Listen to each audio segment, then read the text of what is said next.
ನಮಸ್ಕಾರ, ಕದಂಬ ನ್ಯೂಸ್ಗೆ ಸ್ವಾಗತ. ನಾನು ಸೋನಿಕಾ ಸುದೇಶ್. ಮೊದಲಿಗೆ ಮುಖ್ಯಾಂಶಗಳು.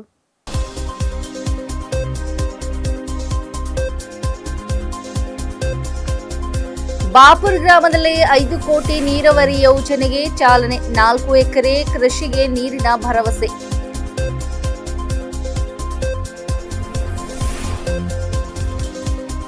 ಕೃಷ್ಣಗಿರಿಯಲ್ಲಿ ಖಂಡ್ರೆ ಪತ್ರಿಕೆಗೋಷ್ಠಿ.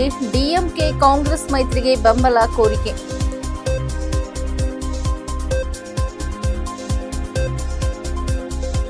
ಜಿಲ್ಲಾಧಿಕಾರಿ ಕಚೇರಿಯಲ್ಲಿ ಶಂಕರಾಚಾರ್ಯ ಜಯಂತಿ ಪ್ರಯುಕ್ತ ಭಾವಚಿತ್ರ ಪೂಜೆ.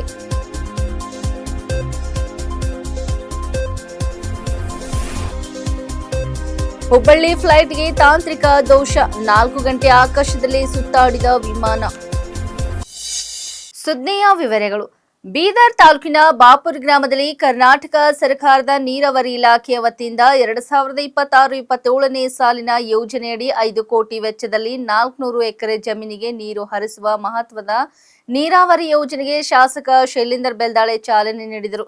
ಈ ಯೋಜನೆಯ ಮೂಲಕ ಕೃಷಿಕರಿಗೆ ನಿರಂತರ ನೀರಾವರಿ ಸೌಲಭ್ಯ ಒದಗಲಿದ್ದು ಬೆಳೆಗೆ ಉತ್ಪಾದನೆ ಹೆಚ್ಚುವರಿ ನಿರೀಕ್ಷೆ ಇದೆ.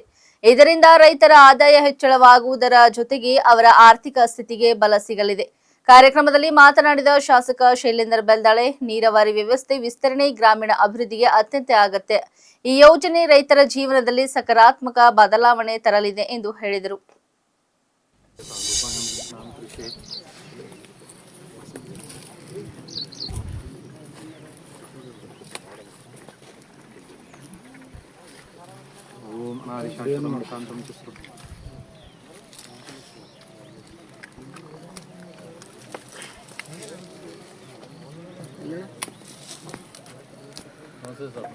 ಆಯಗೆ ಕರ್ಪೂರಾರತಿ ಬೆಳಗಿರೆ ಕಾರುಣ್ಯ ಗುಣಕರ ದೇವಗೆ ಮಾವಶ್ವೇಶ್ವರ ಮಹಾತ್ಮ ಕೀ ಜಯ.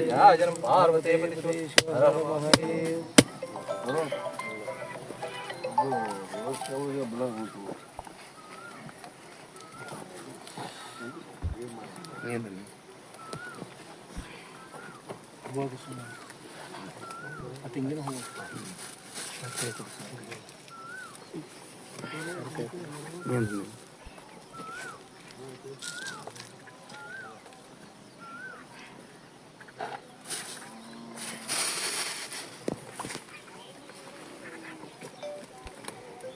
भारत माता की जय.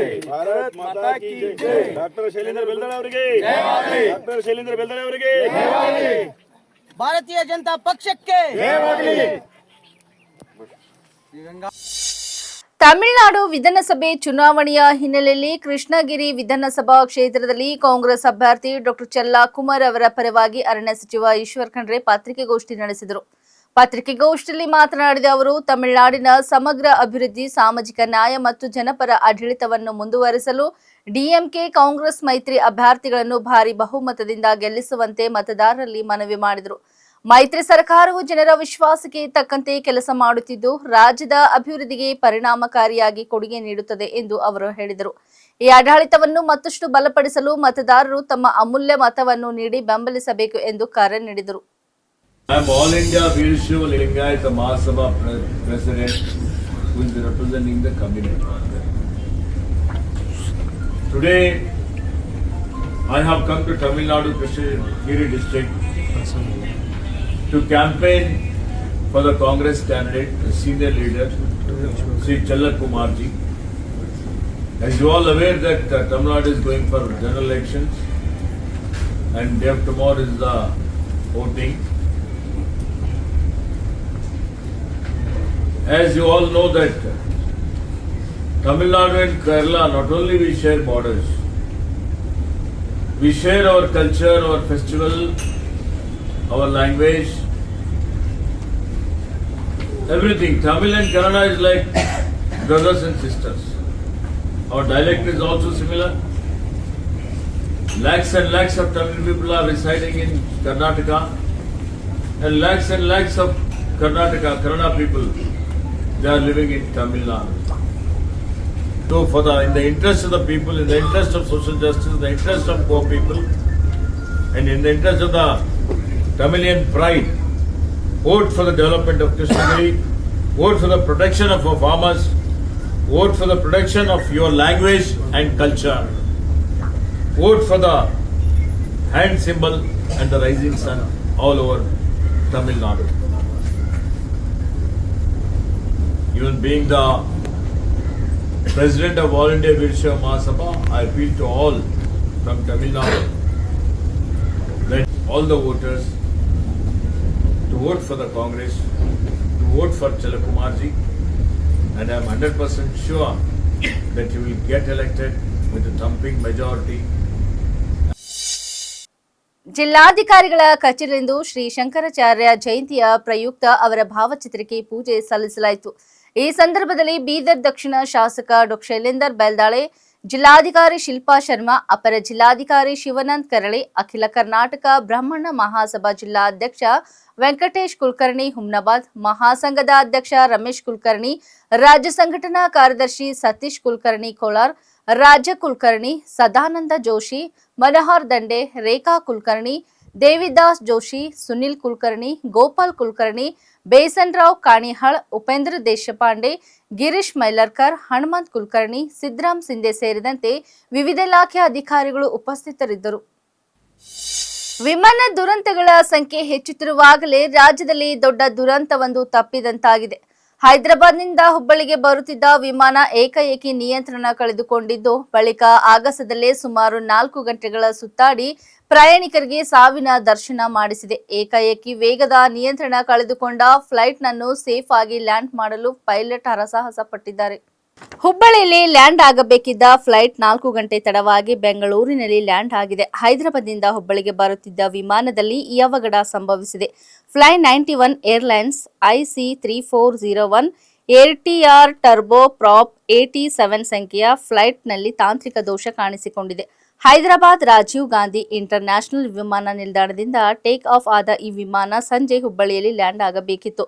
ಆದರೆ ಹುಬ್ಬಳ್ಳಿ ಸಮೀಪ ವಿಮಾನ ನಿಯಂತ್ರಣ ಕಳೆದುಕೊಂಡಿತ್ತು. ಹುಬ್ಬಳ್ಳಿ ಸಮೀಪಿಸುತ್ತಿದ್ದಂತೆ ಏಕಾಏಕಿ ತಾಂತ್ರಿಕ ದೋಷ ಕಾಣಿಸಿಕೊಂಡಿದೆ. ನಿಯಂತ್ರಣ ಕಳೆದುಕೊಂಡ ವಿಮಾನ ಆಕಾಶದಲ್ಲಿ ಸುಮಾರು 4 ಗಂಟೆ ಕಾಲ ಸುತ್ತಾಡಿದೆ. ಮುಂಡಗೋಡೆ, ದಾವಣಗೆರೆ, ಶಿವಮೊಗ್ಗದಲ್ಲಿ ಸುತ್ತಾಡಿ ಫ್ಲೈಟ್ ಎಲ್ಲಿಯೂ ಲ್ಯಾಂಡ್ ಆಗಿಲ್ಲ. ಬಳಿಕ ಬೆಂಗಳೂರು ವಿಮಾನ ನಿಲ್ದಾಣದಲ್ಲಿ ಲ್ಯಾಂಡ್ ಆಗಿದೆ. ಈ ನಡುವೆ ಆತಂಕಗೊಂಡ ಪ್ರಯಾಣಿಕರು ವಿಮಾನದಲ್ಲಿ ಕಣ್ಣೀರಿಡುತ್ತಾ ದೇವರಿಗೆ ಕೈಮುಗಿದು ಬೇಡಿದ್ದಾರೆ. ಪ್ರಯಾಣಿಕರು ಅಳುತ್ತಿರುವ ದೃಶ್ಯ ಈಗ ಎಲ್ಲಾ ಕಡೆ ವೈರಲ್ ಆಗಿದೆ.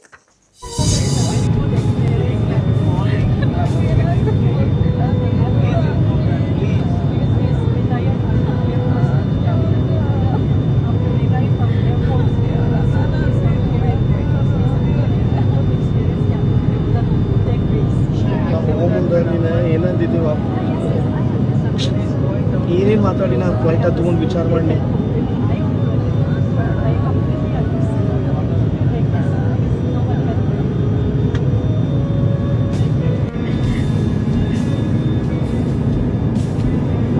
The safety is our paramount and it's topmost priority. So be rest assured, we will not attempt in case the weather is marginal, and if required, we will be diverting. But we still have another 30 to 45 minutes of endurance, and we are holding. We'll keep you updated. And have patience and kindly follow instructions of our captain. Thank you. ಪಶ್ಚಿಮ ಬಂಗಾಳದಲ್ಲಿ ನಡೆಯುತ್ತಿರುವ ವಿಧಾನಸಭಾ ಚುನಾವಣಾ ಪ್ರಚಾರದ ನಡುವೆ ಪ್ರಧಾನಿ ನರೇಂದ್ರ ಮೋದಿ ರಸ್ತೆ ಬದಿ ವ್ಯಾಪಾರಿಯಿಂದ ಚುಲ್ಮುರಿ ಖರೀದಿಸಿ 10 ನಗದು ಪಾವತಿಸಿ ಘಟನೆ ದೇಶದಾದ್ಯಂತ ಚರ್ಚೆಗೆ ಕಾರಣವಾಗಿದೆ. ಜಗ್ರಾಮ್ನಲ್ಲಿ ನಡೆದ ಪ್ರಚಾರದ ವೇಳೆ ಮೋದಿ ಅವರು ವಿಕ್ರಮ್ ಶಾ ಎಂಬ ವ್ಯಾಪಾರಿಯ ಅಂಗಡಿಯ ಬಳಿ ಅನಿರೀಕ್ಷಿತವಾಗಿ ನಿಂತು ಜುಲ್ಮುರಿ ಸವಿದರು. ಬಳಿಕ ಅದರ ಹಣವನ್ನು ನೀಡಲು ಮುಂದಾದಾಗ ವ್ಯಾಪಾರಿ ಮೊದಲು ನಿರಾಕರಿಸಿದರು.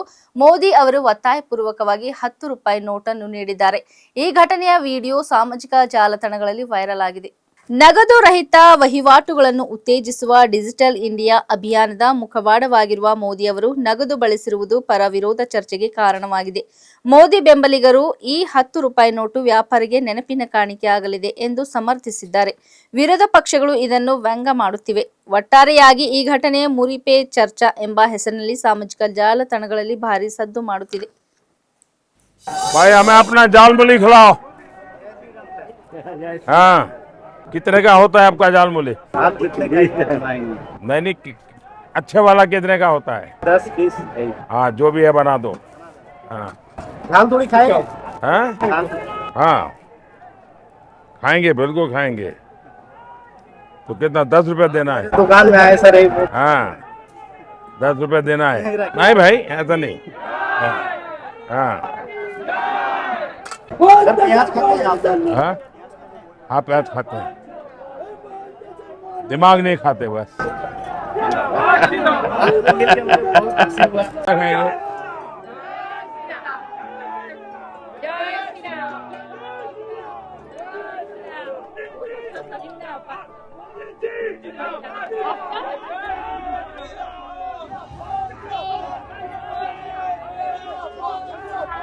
बढ़िया बनाए।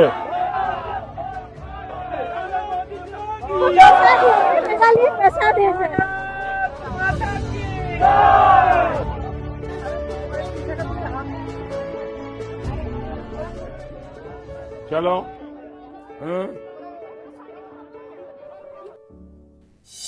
ಇಲ್ಲಿಯವರೆಗೆ ಸುದ್ದಿ ಕೊಟ್ಟಿದ್ದು ನಾನು ಸೋನಿಕಾ ಸುದೇಶ್. ಮುಂದಿನ ಸುದ್ದಿಯೊಂದಿಗೆ ಮತ್ತೆ ಭೇಟಿಯಾಗೋಣ. ವಂದನೆಗಳು.